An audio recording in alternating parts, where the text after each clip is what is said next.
할렐루야. 오늘 말씀은 마태복음 16장 23절부터 25절 같이 한번 봉독을 하고 시작을 하겠습니다. 시작.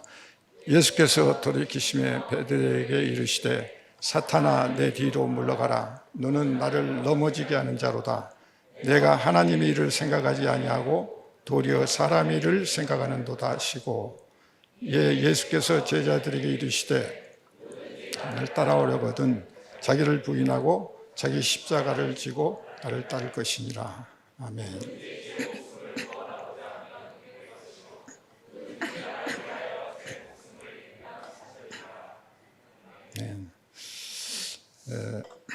오늘 설교 제목을 하나님의 일, 사람의 일 이렇게 잡았는데, 오늘 연합 예배다 보니까 우리 세움의 선교원 어린이들까지도 다 참석을 하고 이렇게 해서 제목을 조금 바꿔서 부제로 그리스도 제자 학교의 수업이라고 이렇게 정하겠습니다.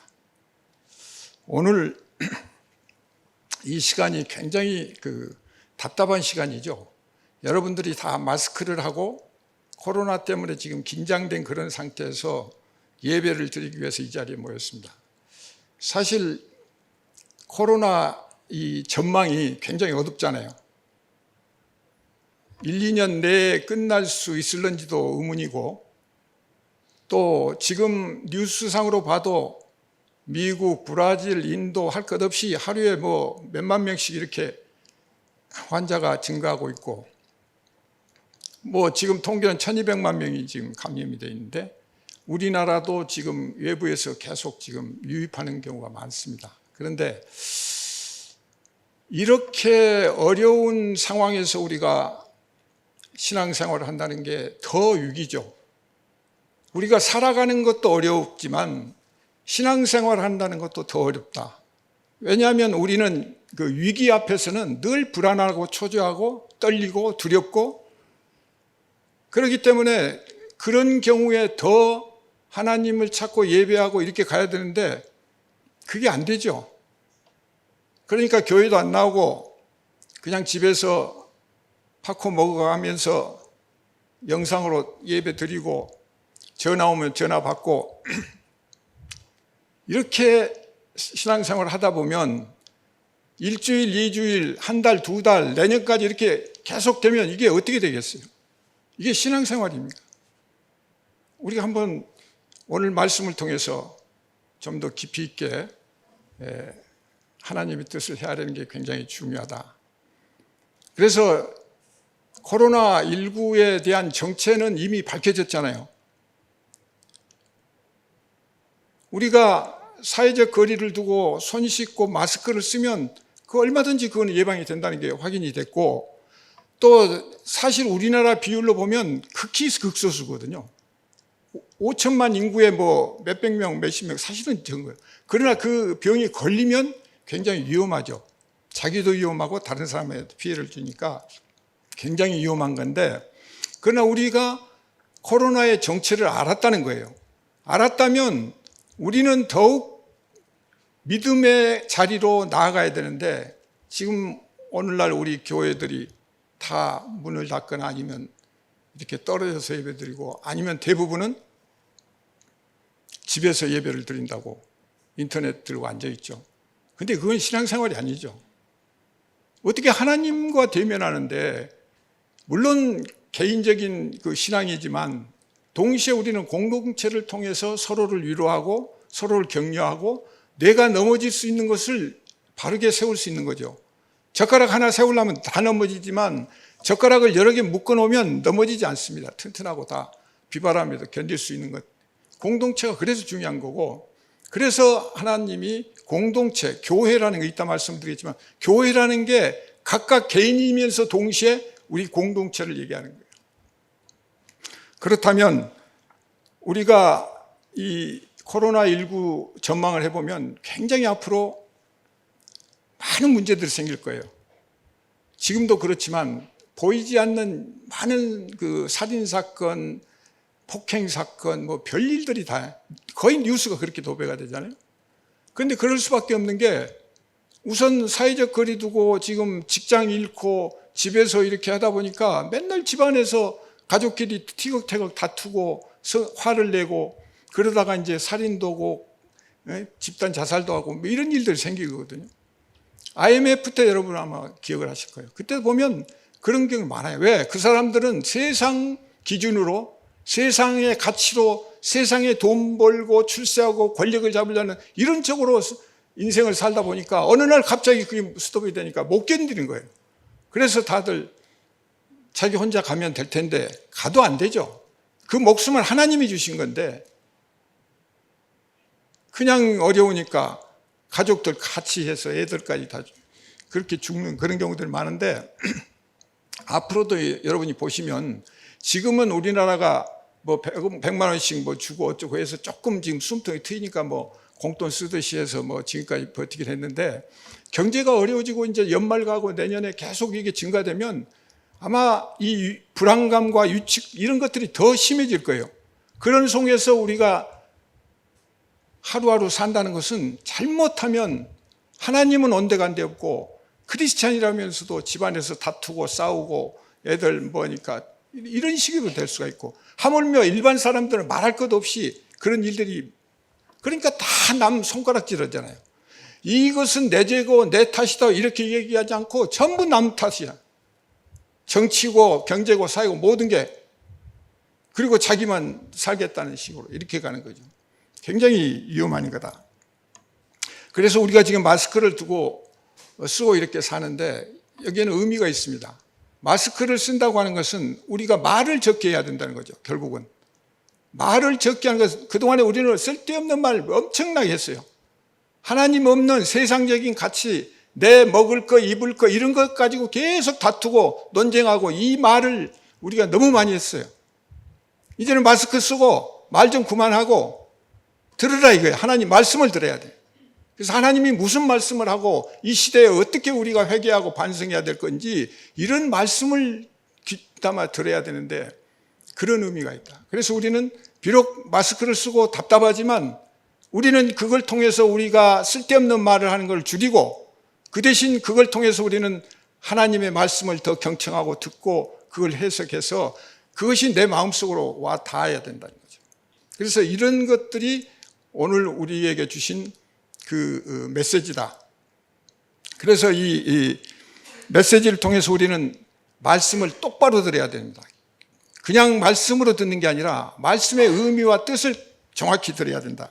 그래서 이런 관점에서 오늘 우리가 말씀을 봐야 되는데 제가 먼저 삼각형 준비를 했는데 우리가 그 맨 위에 하나님이 계시죠. 근데 사실은 하나님의 표시를 저렇게 왁구에 넣는다는 것이 큰 죄예요. 하나님은 이 우주를 창조하신 우주 밖에 계시는 분이에요. 그런데 우리가 인간이 표현할 길이 없으니까 저렇게 왁구에다 해서 하나님이라고 표시를 했고 그 오른쪽 밑에는 나 개인 존재예요. 그리고 우리는 세상, 좌로는 이 세상 속에 살고 있어요. 이 세상은 하나님이 창조하신 거예요. 그런데 하나님이 창조하신 이 만물 속에서 우리는 성경 외의 자연 계시라고 그래서 이 자연 속에서 우리가 하나님의 뜻과 의미를 깨달아 갈 수가 있어요. 또 우리 이웃 간에 서로 주고받는 대화 속에서 사랑 가운데서 하나님의 의뢰를 깨닫고 이 안에서 우리는 하나님을 발견하고 나아가는 거죠. 그래서 자연 계시라는 게 있고 또 성경을 통해서 주신 말씀 계시가 있단 말이죠. 그렇다면 우리는 이 세상 속에서 그걸 봐야 되는데 이 세상이 지금 오염된 건 뭐 때문에 오염됐습니까? 인간이 만들었잖아요. 인간이 하나님의 형상으로 만들어서 하나님과 같은 자율정신을 줬더니 이 세상을 정복하라겠다고 막 그냥 개발하고 탐욕을 부리고 그렇게 해서 전부 인간이 만드는 죄잖아요. 우리는 죄 속에서 살고 이 세상 가운데 사는 게 그래 힘든 거예요. 그래서 우리는 이 세상을 바라볼 때 두 가지 관점으로 봐요. 자연을 보면서 오늘 장마비가 내리고 이 빛 속에서 하나님의 은혜를 깨닫고 우리가 이 물 때문에 살고 우리가 이 초록빛을 통해서 우리의 심령이 다듬어지고 하는 이런 깨달음도 하나하나 가야 되지만, 우리가 살면서 요만한 모기가 와서 우리 피를 빨아먹잖아요. 이 조그만한 게 눈도 있고 코도 있고 어떻게 해서 사람의 피 냄새를 맡고 그렇게 찾아오냐 이게. 그리고 이 두꺼운 피를 뚫고 피를 빨아먹고, 그런 생명체도 있고 깔따구도 있고 뭐 여러 가지 자연 섭리들 속에서 우리가 하나님의 그 섭리를 좀 더 깨닫는 그런 계기가 있을 수 있다. 그렇다면 하나님이 위에 계신다. 하나님이 이 우주를 창조하셨기 때문에 하나님이 결국은 법관이에요. 법을 하나님의 섭리로 지금 돌아가고 있잖아요. 그래서 이 모든 것은 하나님의 말씀과 하나님의 말씀이 그게 하나의 법이에요. 그래서 우리는 율법, 규례, 규칙 뭐 이런 우리나라 헌법이 있듯이 다 그런데 그 모든 정점에 하나님이 계신 거예요. 그리고 우리는 그 순리대로 그 따라가며 그렇게 사는데, 인간이 자율의지 갖고 그걸 역으로 이겨보고 하나님같이 되려고 하는 그런 생각들 때문에 우리가 지금 힘든 거예요. 사실은 그게 내가 잘 사는 것 같은데 그것 때문에 우리가 힘든 거예요. 그래서 나라는 존재는 하나님과 1대1의 관계고, 그래서 우리 개개인의 신앙이 중요한 거죠. 물론 공동체가 있지만 그 중에서도 중요한 것은 개인이다. 그래서 하나님이 주신 모든 말씀, 명령, 이거를 우리가 받아들여서 그걸 소화해야 돼요. 그걸 내 걸로 만들어야 돼요. 그래서 내 안에 말씀이 들어가서 이 안에서 하나님의 능력이 나타나고, 거기에서 우리의 희망과 소망과 능동적인 어떤 적극적인 이런 것들이 살아날 수 있는데, 만약에 이 말씀이 그냥 겉으로만 돌고 한쪽으로 듣고 한쪽으로 흘리고 이런 식으로 와 있다면 이 말씀은 우리한테 아무 능력을 발휘하지 않는 거죠.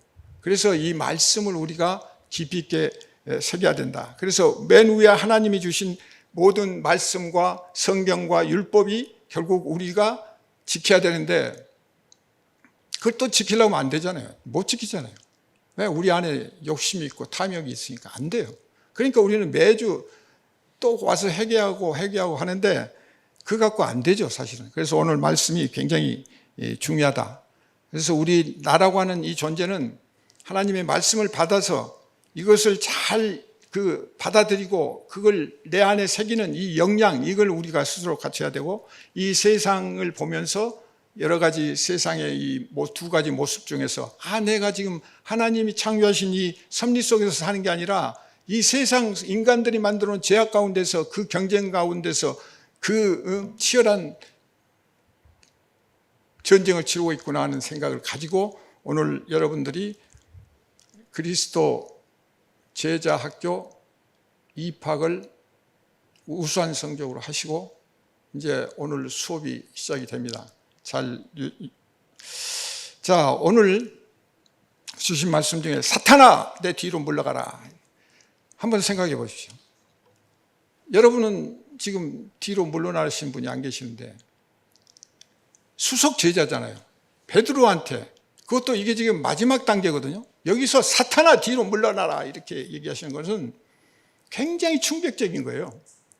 근데 우리는 성경 읽을 때 그 충격을 별로 느끼지도 않죠. 한번 생각해 보세요. 3년 동안 제자 되겠다고 따라다니면서 말씀도 듣고 뭐 여러 가지 맹세도 하고 했는데 막판에 가가지고 이 사탄아 뒤로 물러가라. 여러분 아시다시피 사탄은 대적자냐. 하나님 대적하는 그 사탄이라고 이렇게 지적을 받을 때 그 감회가 어떻겠어요? 엄청난 충격이죠.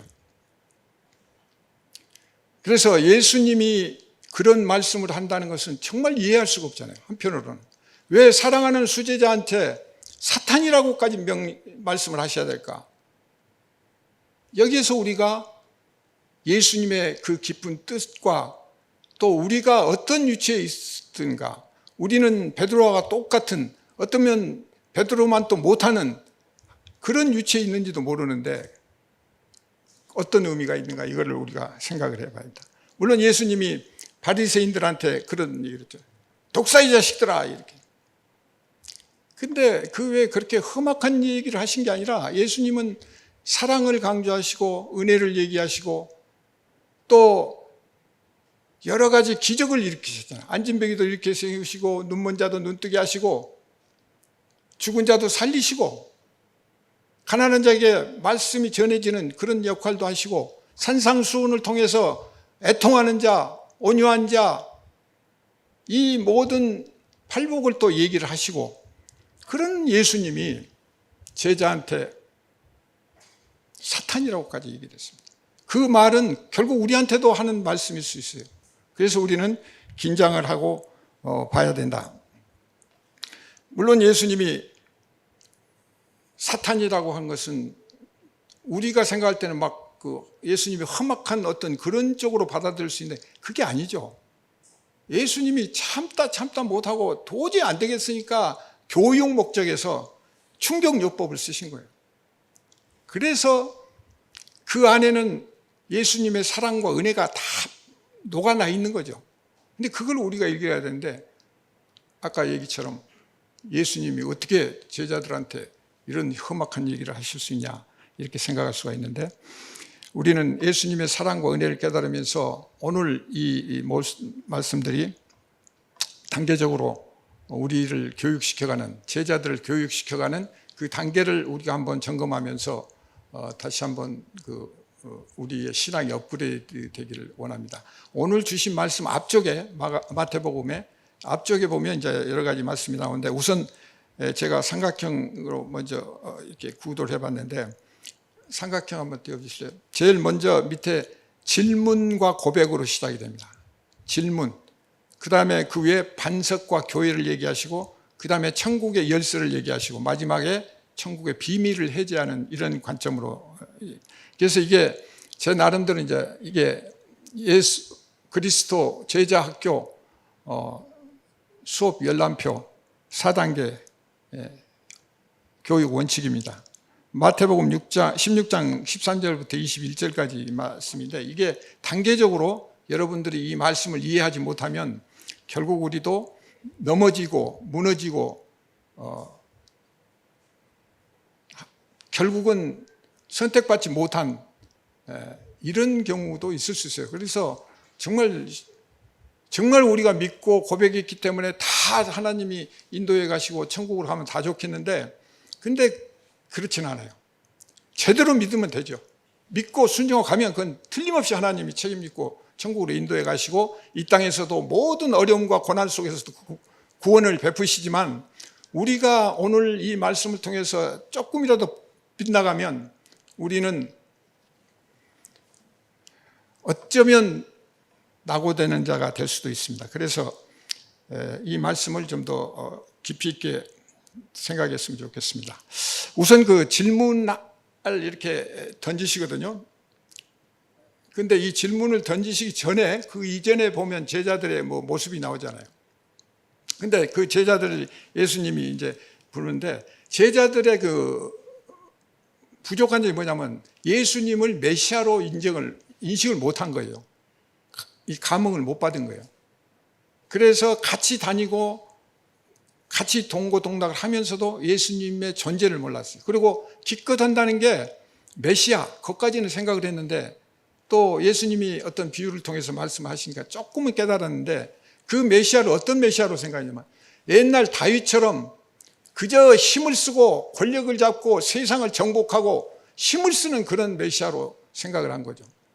근데 예수님이 말씀하고자 하는 메시아는 그게 아니거든요. 이게 거기서 큰 이제 착각이 생긴 거죠. 그래서 종교 지도자들도 그 당시에 예수님을 그냥 바알세불에 힘을 입어서 귀신을 쫓아낸다는 식으로 예수님을 귀신 취급을 했어요. 예수님을. 제자들은 힘에 의한 다윗 같은 메시아를 구상을 하고 이렇게 했는데 굉장히 여기에 이제 괴리가 있는 거죠. 그래서 이제 제자들이 맹인이나 똑같은데 예수님이 이제 타치를 하신 거죠. 마지막. 그래서 질문을 던지세요. 그 질문이 뭡니까? 마태복음 16장 13절 그 빌립보 가이사라에 모여서 16장 14절 보면 이제 사람들이 인자를 누구라 하느냐 이렇게 질문하세요. 그랬더니 이제 더러는 세례 요한이다, 또 엘리야다, 예레미야나 선지자 중에 하나다 이렇게 답하거든요. 그래서 그 다음에 예수님이 이제 제자들한테 물어봐요. 그럼 너희는 나를 누구라고 하느냐? 너희는 나를 누구라고 하느냐? 그랬더니 시몬 베드로가, 물론 제자들의 같은 뜻일 수도 있죠. 주는 그리스도시요 살아계신 하나님의 아들이시니라. 굉장히, 그러니까 여기서 보면 다르잖아요. 일반 따라다니는, 그러니까 따라다니지도 않는 사람이 있고 예수님 말씀을 계속 따라다녔는데 그 따라다닌 사람들이 예수님을 보는 건 뭐예요? 세례 요한이나 예레미야나 선지자나 엘리야나 뭐 이런 정도, 과거의 어떤 인물과 대비해서 그 정도 수준으로 봤는데 제자들은 어떻게 봐요? 살아계신 하나님의 아들이라고까지 고백을 할 정도가 됐죠. 그렇다면 굉장히 차이가 여기서 나는데, 우리도 여기서 이제 고백을 그렇게 할 수 있으면, 그런 고백을 여러분이 지금 이 순간에 할 수 있고 이미 했다면 그거는 이 그리스도 제자 학교 1차 관문 통과하신 거예요. 1차 관문. 근데 이 말씀도 사실은 깊이 의미로 이게 고백이 돼야지 그냥 입으로 이렇게 해가지고는 안 되는 거잖아요. 그래서 여기서 생각을 하는데, 베드로와 그 비슷한 그 신앙 고백을 한 사람이 있죠. 요한복음 11장 27절 같이 한번 봉독하실까요? 마르다하고 나다니엘이 그 대답하는데, 시작. 그리스도시요 세상에 오시는 하나님의 아들이신 줄 내가 믿나이다. 그 다음에 요한복음 1장 49절, 나 다니엘이 대답하되 아비여 당신은 하나님의 아들이시요 당신은 이스라엘의 임금이로소이다. 자, 고백을 이렇게 했습니다. 그래서 예수님께서는 베드로가 이런 고백을 한 게 네가 그냥 한 게 아니다. 하나님이, 내 아버지가, 하늘에 계신 아버지가 주신 말씀이다. 깨달음이다. 이제 이렇게 지적하시면서 그러므로 너는 복이 있다. 이렇게 얘기를 하세요. 그래서 혈류가, 예수께서 대답하시되 바요나 시몬아 내가 복이 있도다. 너를 이를 내게 알게 하니는 혈육이 아니요 하늘에 계신 내 아버지라. 이렇게 고백을 이제 말씀하시면서 이걸 하나님 영광으로 돌리잖아요. 예수님은. 그렇다면 여기서 우리가 이제 제자 학교의 1차 관문을 통과했다면 그 다음에 이제 예수님이 주신 것이 이제 반석과 교회죠. 그래서 베드로를 불러서 너는 베드로다, 반석이다. 그러면서 여기에 내 교회를 세우시겠다고 그랬어요. 우리 교회가 아니에요. 예수님 교회. 그러니까 예수님이 머리가 되시고 예수님이 반석이 되신 그 교회, 거기에 우리를 지금 불러서 손과 발과 머리와 머리를 제외한 모든 지체로 우리를 지금 부르신 거잖아요. 그래서 우리는 예수님을 머리로 해서 우리가 지금 신앙생활을 하고 살아가는 거란 말이에요. 그렇다면 머리가 명령하고 생각하고 지시한 대로 우리가 움직여야 되는데 우리 손발은 그렇게 하잖아요. 우리 손발이 뭐 죽으라고 일하고 발 보고 너는 뭐 하고 있어서 이렇게 안 하잖아요. 우리 심장이 계속 뛰면서 피를 돌리고 있으면서도 이 심장이 뭐 코 눈 보고 너희는 뭐하고 잠자고 있었어 뭐 이런 소리 안 하죠. 근데 우리는 늘 그걸 비교를 하고 질책을 하고 비판하고 이렇게 가는 것이 우리의 삶이다. 그래서 이 교회의 개념도 우리가 분명히 좀 더 알고 가야 됩니다. 교회, 헬라어로는 에클레시아, 그런데 이게 안에서 밖으로 끌어내다는 거예요. 나온다. 그러니까 이 교회는 유형의 교회가 있고 무형의 교회가 있는데, 유형의 교회라는 게 우리 건물이잖아요. 그리고 우리가 모여서 이렇게 공동체 하는 하나의 유형이라면, 무형은 사실은 내 개인이 교회잖아요. 각 사람이 교회예요. 예수님 지체예요. 그렇다면 우리 각 개인의 신앙이 굉장히 중요한 거예요. 자기 신앙이 중요한 거예요. 자기 신앙은 제대로 갖추지도 않으면서 남 신앙이 어떻고 평가하고 남 비판하고 재단하고, 이거는 주님 뜻과는 전혀 거리가 먼 거죠. 그래서 우리는 궁극적으로 에클레시아, 불러내는 그 목소리를 듣고 나오는 거예요. 이 세상의 모든 가치와 모든 권력과 탐욕과 소유욕 이런 거에서 우리는 불려 나와서 하나님 나라의 가치, 하나님의 그 보여주시는 이끄시는 그 길로 우리가 따라가는 거죠. 그래서 우리는 그 말씀에 감응하는 자로서 나가는 거죠. 그래서 우리가 무슨 종교 의식들 속에서 모든 것들이 해결되는 거 아니에요. 우리가 세족식도 할 수 있고 뭐 성찬식도 할례도 하고 막 하지만 이거는 그게 전부가 아니죠.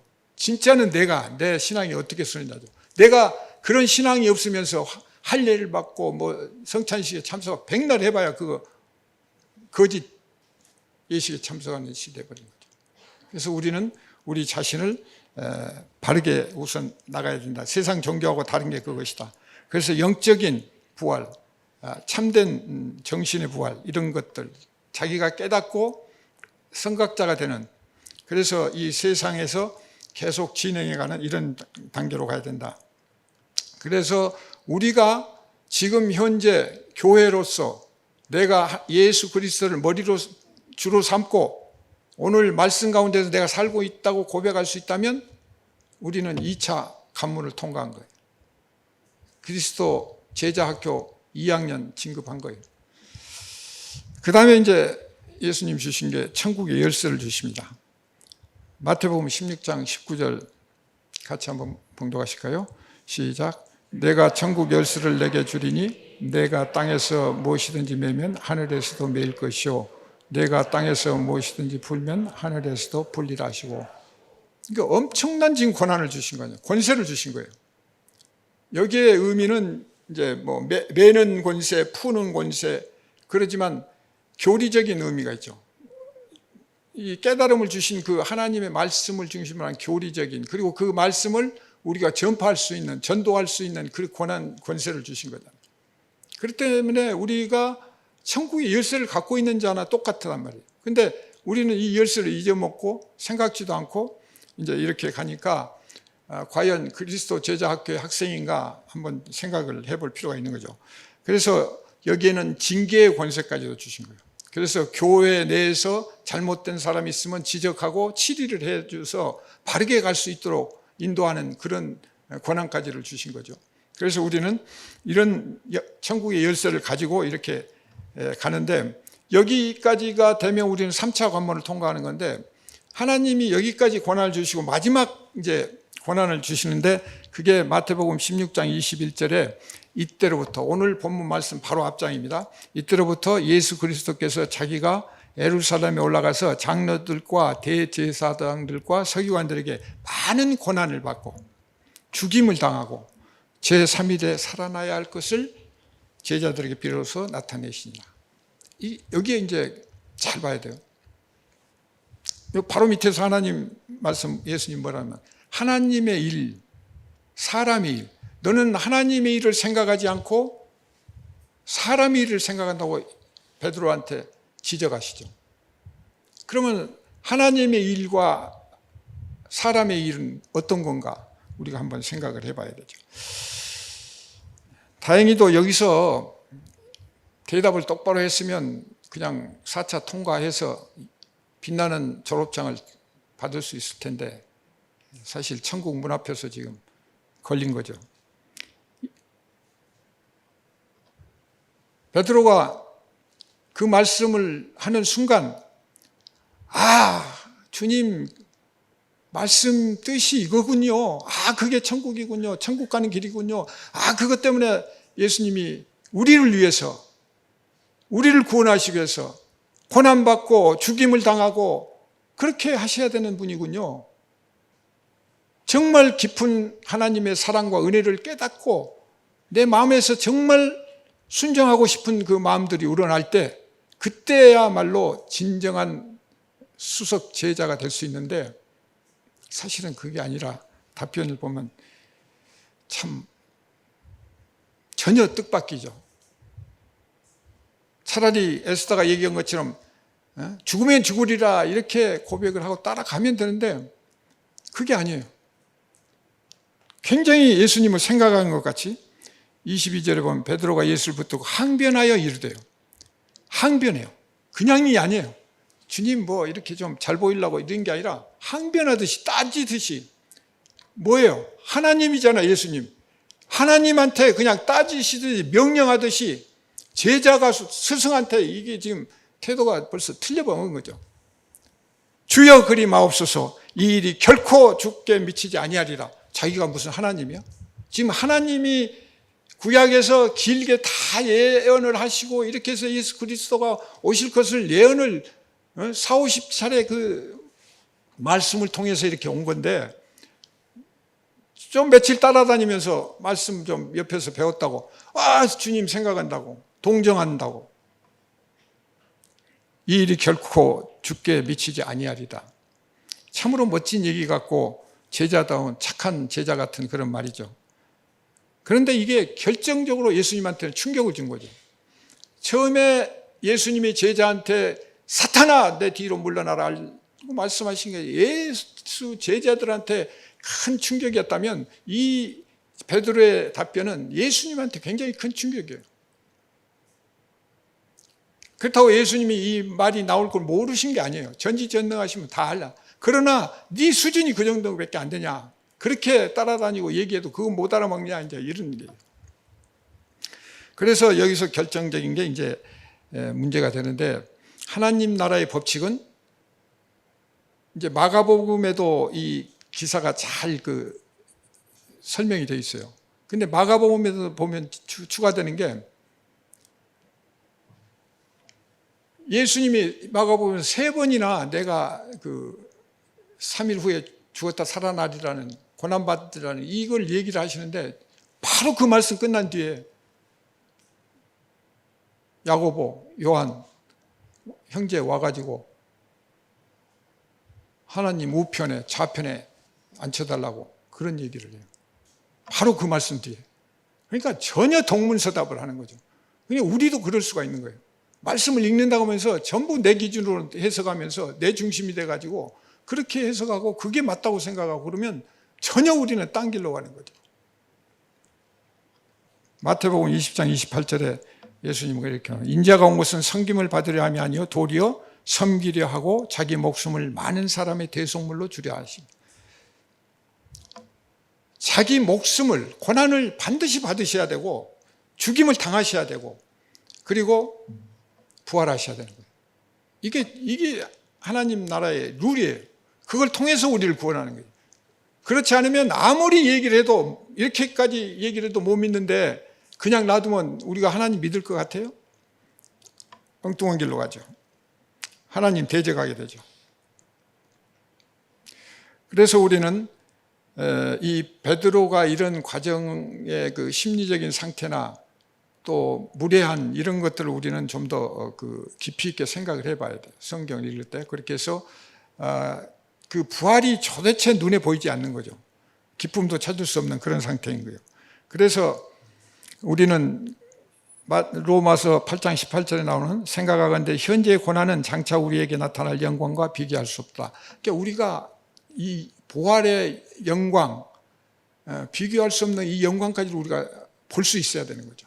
그래야 비로소 내가 고난을 이길 수 있고 감사하게 넘어갈 수 있는데, 그런 것들이 안 보이면 그러면 우리는 고난이 진짜 고통이니까 잠시도 못 견뎌요. 그러니까 딴짓을 해요. 그래서 살인도 하고 도둑질도 하고 간음도 하고 남의 거 빼앗으려고 온갖 짓을 다 하게 되는 거죠. 이것이 바로 대적하는 건데, 오늘 그 하나님의 말씀이 하나님의 일, 그게 뭡니까? 하나님 편에, 어떤 하나님 편에 쓴다는 것은 뭔가 이 삼각형을 보면은 우리가 이제 하나님 일과 사람 일을 여기서 구별이 되는데, 하나님의 일이라고 하는 것은 아까 말씀드린 많은 고난을 받고 죽임을 당하고 그리고 살아나는 거, 이게 이제 사실 하나님 일인데 그걸 몰랐어요. 그리고 그걸 인간적으로 봐서 베드로가 답변한 것은 사람의 일이죠.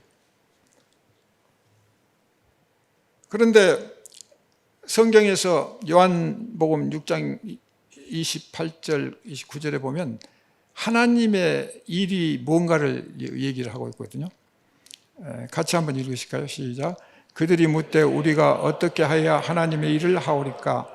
예수께서 대답하여 이르시되 하나님께서 보내신 일을 믿는 것이 하나님의 일이다. 그러니까 하나님이 보내신 일을 믿는 것이 하나님의 일이야. 그러니까 예수 그리스도를 하나님이 보내셨고 그 메시아 예수 그리스도를 믿는 게 하나님 일인데 그 믿는 일 자체가 또한 사람의 일이죠. 여기에 사람의 일과 하나님의 일이 어떻게 보면 겹치는 부분이에요. 근데 우리는 세상적인 사람의 일을 많이 하죠. 오늘 아침에 우리가 오고 가고 뭐 하면서 거의 예수 그리스도를 생각하지 않으면 거의 사람 일, 세상의 일. 근데 그 세상의 일은 아까 말씀 들어보면 사탄의 일이죠. 예수님이 사탄아 그랬잖아요. 그게 사탄의 일이에요. 사람의 일이 사탄의 일이에요. 그래서 우리가 세상 가운데 살면서 자칫하면 사탄의 종로로 달 수 있는 그런 여지가 많다는 거죠. 예수님께서 이 말씀을 예언적으로 하신 거죠. 미리 돌아가시기, 십자가 지시기 전에 얘기를 하신 거잖아요. 왜? 너희들 나중에 그런 고난을 당할 때 흔들리지 말고 그걸 꼭 깨달으라는 거죠. 그래서 예수님은 하나님이 보내신 이고 그 보내신 일을 믿는 게 우리가 하나님의 일이고 우리 사람의 일인데 그리스도인의 일이죠. 근데 그것을 사랑과 은혜와 구원으로 우리가 깨닫고 갈 때 이것이 진정한 믿음 생활이라고 할 수가 있다. 그래서 여기서 보면 고난, 죽임, 부활 이 세 가지 도표를 한번 보시면 똑같은 고난, 많은 고난을 받고 죽임을 당하고 그 다음에 살아나는 게 부활인데 이게 전부 세 개가 하나님 일이죠. 그런데 가만히 보면 부활은 오리지널 하나님 일이에요. 그 다음에 많이 고난받고 죽임을 당하는 것은 예수님 일이죠. 그래서 예수님이 많은 고난을 받고 죽임을 당해야 돼요. 그래야 부활이 오는 거예요. 살아나는 거예요. 그래야 죽어야 되는 거예요. 우리도 예수님의 제자라면 많은 고난을 받고 죽임을 당하고 그리고 우리가 부활이 될 수가 있는 거예요. 그렇다면 고난을 받고 죽임을 당하는데 그걸 주도적으로 누가 합니까? 유대인들이 하잖아요. 우리가 한 거 아니에요. 우리가 예수 그리스도를 핍박하고 예수 그리스도의 말씀을 핍박하고 예수 그리스도의 그 모든 고난, 그래서 십자가 앞으로 끌고 가고 가시관을 씌우고 옷을 벗기고 홍포를 입히고 창으로 찔리고 이런 과정을 통해서 그 죽임을 그냥 한 거예요. 우리가 한 거예요. 우리가. 유대인들이 했지만 유대인들이라고 손가락질 할 게 아니에요. 우리도 그 자리에 있었으면 그렇게 했을 수도 있다. 그래서 우리가 죄인인 거예요. 근데 그 두 가지 고난과 죽임을 당한 그 일이 동시에 사람의 일이면서 사탄의 일이면서 동시에 하나님의 일이에요. 예수 그리스도의 일이었어요. 그걸 통해서 새로운 생명의 길로 나아가게 되는 것이죠. 그래서 오늘 말씀 중에서 중요한 것은 이 로마서 8장 11절에 죽은 자 가운데서 살리신 영이 너희 안에 거하시면 그 살리신 영이 이제 그리스도 영으로 말하면 우리를 살리신다고 했어요. 그러니까 그렇게 살리신다는 걸 믿고 가는데 예수님이 말씀하신 중에 모든 것들이 지금 고난으로 축적이 되죠. 많은 고난으로 초점이에요. 그러니까 성육신 하셔가지고 살아오면서도 고난이었고 시작부터 끝까지 거의 십자가까지 고난 속에서 이제 사시는데 예수님이 그 정도 고난이면 우리 제자들의 고난이라는 것은 사실 삶 속에 있어서 아무것도 아니죠. 그런 정도로 우리는 넘어설 수 있는 존재가 되는데 모든 고난이 이제 집중이 되어 있거든요. 근데 그 고난의 그 의미가 이 헬라어 의미로 보면 굉장히 좀 구별이 돼요. 파스코, 헬라어로 파스코가 이제 고난받다, 고난당하다 이제 이런 의미인데 그 고통을 당하고 하는 것들이 이제 지속적으로 가는 개념인데 거기에서 파생어가 파스카예요. 파스카인데 그 파스카 의미는 건너가다, 넘어서다 그런 의미예요. 고난인데 그 고난이 건너가고 넘어서는 거. 이게 이제 유월절이거든요. 그래서 애굽에서 탈출을 할 때 뭐예요? 장자들 다 문지방에 피를 바르고 이렇게 해서 이제 유월절, 그 다음에 우리가 홍해를 건너면서 그것이 하나의 이제 세례와 마찬가지죠. 물 속에서 우리가 다시 살아나는 그런 의미가 있죠. 그게 마찬가지로 그 고난의 그 의미가 고난받고 고통당하고 이러지만 그것이 결국은 건너가는 거예요. 히브리 건너간다고 그랬죠. 요단강 건너가는 그런 개념이다. 그래서 넘어서는 유월절 예수 그리스도의 피가 우리를 구원하는 그런 의미가 있다. 그래서 우리가 그 의미를 깊이 알고 실제 지금 뭐 다음에 나오는 말씀은 자기 자신을 부인하고 십자가를 매라고 하셨는데 우리가 우리 십자가를 지고 그렇다고 해서 지금 당장 십자가에 우리 못 박혀 죽으라는 게 아니잖아요. 근데 우리는 또 그걸 생각해갖고 두려워갖고 불안하고 그러는데 그럴 게 아니고 그걸 깨닫는 게 우리의 일이에요. 아, 예수 그리스도를 이렇게 하나님이 보내셔서 정말 우리를 사랑하고 우리에게 은혜를 베푸시면서 우리를 구원하시기 위해서 이 죄가 많은 우리 이 한 사람 한 사람을 기다려 주시구나. 지금도 지금 당장 나한테 어떤 징벌이 안 떨어졌다고 그래서 뭐 하나님 적당히 믿어도 돼 이게 아니라 기다려 주시는 거예요. 회개하고 돌아오도록. 거기 인내 속에 하나님의 사랑과 은혜가 또 같이 들어있는 거죠. 그래서 우리는 이 하나님의 사랑과 은혜를 이 안에서 같이 느끼면서 거기에 녹아 들어가야 돼요. 그래서 우리가 십자가에 연합이 돼서 예수 그리스도와 함께 십자가에 못 박혀 죽고 예수 그리스도와 함께 부활이 됐다고 한다면 이 메시지가 우리한테는 삶 속에서 우러나야 돼요. 그래서 나는 죽은 자구나. 나의 부인이 뭔가, 자기 부인이 뭔가, 베드로처럼 주님 절대 그런 일이 미치지 않을 겁니다. 이런 뜻이 아니고 내 자기 주장이 아니고 자기 권력, 명예 이런 걸 쥐고 흔드는 게 아니고 예수님처럼 섬기려 왔다 해서 우리도 같이 섬기는 자예요. 죽어가는 자.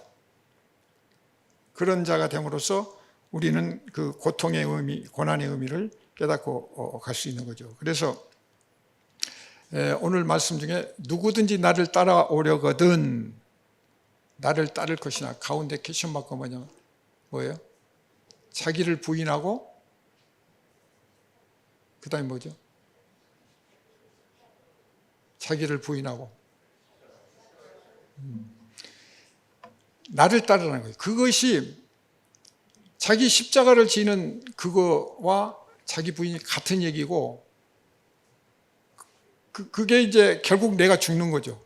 그러면 그렇게 따라가면 그런데 여기서 우리가 잘 유심히 봐야 될 건 예수님이 처음에 제자들 부르잖아요. 부를 때 어떻게 돼요? 베드로 같은 경우 그냥 가다가 따라와 그러잖아요. 무조건 따라와요. 우리는 부러워하죠. 그때 그냥 어떻게 저렇게 하던 일을 놓고 툴툴 털고 따라갈 수 있을까? 우리는 도저히 못 따라갈 것 같은데 근데 따라 나섰잖아요. 그러니까 어떤 학자들은 그 전에 예수님이 사전에 다 심리적인 이 말씀을 전하고 공작을 해갖고 그때 딱 따라오게 만들었다 이런 얘기를 하는 사람들 그게 아니에요. 예수님의 말에 그 파워가 있어서 그 부르는 순간 우리가 거절할 수 없는 그러니까 우리가 잘 봐야 되는 게 성령님이 우리에게 함께 하시는 게 두 가지 종류예요. 하나님이 강권적으로 하시는 게 있어요. 하나님의 계획은 분명하게 진행이 되는데 강권적으로 하시는 경우가 있고 또 하나는 우리의 자유를 주셨기 때문에 자유의지에 의해서 스스로 순종하고 깨닫고 오게 하는 거예요. 그래서 거의 우리 자유의지를 주신 거예요. 그래서 우리가 여기에서 보면 따라오려거든이에요. 그러니까 처음에 부르실 때는 무조건 부르니까 무조건 따라왔어요. 근데 지금은 막판에 너 따라오려거든 권한을 주신 거예요. 너 선택 의지를 주신 거고 그 대신 거기에 책임이 있는 거예요. 의무가 있고 그리고 여기 막판에 너 안 따라오면 너는 이제 천국 못 갈 수도 있어. 그런 의미도 있을 수 있어요.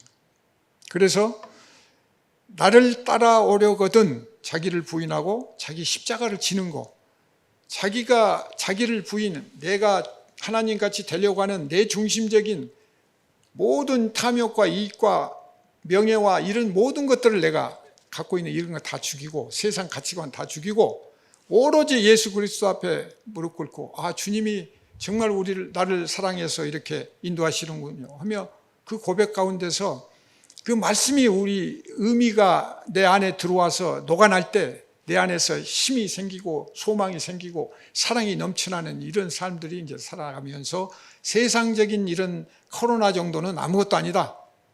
극복할 수 있다. 지나가는 것이다. 우리는 자유한다. 세상 감옥에 갇혀 있는 게 아니라 불러나온 에클레시아, 불러나와가지고 우리는 천국의 백성으로서 자유하면서 평화를 누리는 그런 존재다. 이런 것들을 우리가 가져야 된다. 그래서 우리는 마스크를 쓰고 사회적 거리두기도 하고 그거 해야 되지만 영적인 거리두기를 하면 안 되는 거죠. 오히려 하나님께 더 가까이 가고 하나님 말씀 가운데서 우리는 말씀을 새겨 듣고 내 안에서 큰 하나님의 능력이 용솟음 칠 수 있도록 이렇게 가야 됩니다. 그래서 나를 따라오려거든과 그러면 그것을 다 뭐 해서 하여튼 따라오라는 거예요. 그렇다면 여러분이 오늘 예수 그리스도 제자 학교의 우수한 학생으로서 영원한 천국 하나님 백성으로서 나가려면 졸업장을 받으려면 자기 십자가, 자기 부인, 나는 먼지와 티끌 같은 존재야. 정말 주님 앞에 감히 고개 들 수 없는 그런 존재야. 그런데도 불구하고 하나님이 다 이끌어 주시고 오늘 또 내일 또 모레도 이렇게 책임져 주시고 간다는데 그 믿음 하나 가지고 나는 따라가겠노라고 고백하고 그 말씀을 매일매일 내 심령에서 녹아내서 그 안에서 자유가 있고 그 안에서 기쁨이 있고 그 안에서 우리 공동체에 큰 번영이 있는 그런 일들이 일어나기를 축원합니다. 기도하겠습니다. 하나님 아버지, 오늘 또 이렇게 저희들을 불러 모으셔서 이 코로나 전국 속에서 여러 가지 고난과 어려움과 고통이 있지만 오직 주님의 제자로서 올바르게 살아갈 수 있도록 축복하시고 길을 열어주시니 감사드립니다. 오늘 또 새로운 믿음으로 저희들이 나가기를 원하옵나이다. 이 모든 것을 거룩하신 우리 주 예수 그리스도 이름으로 기도드립나이다. 아멘.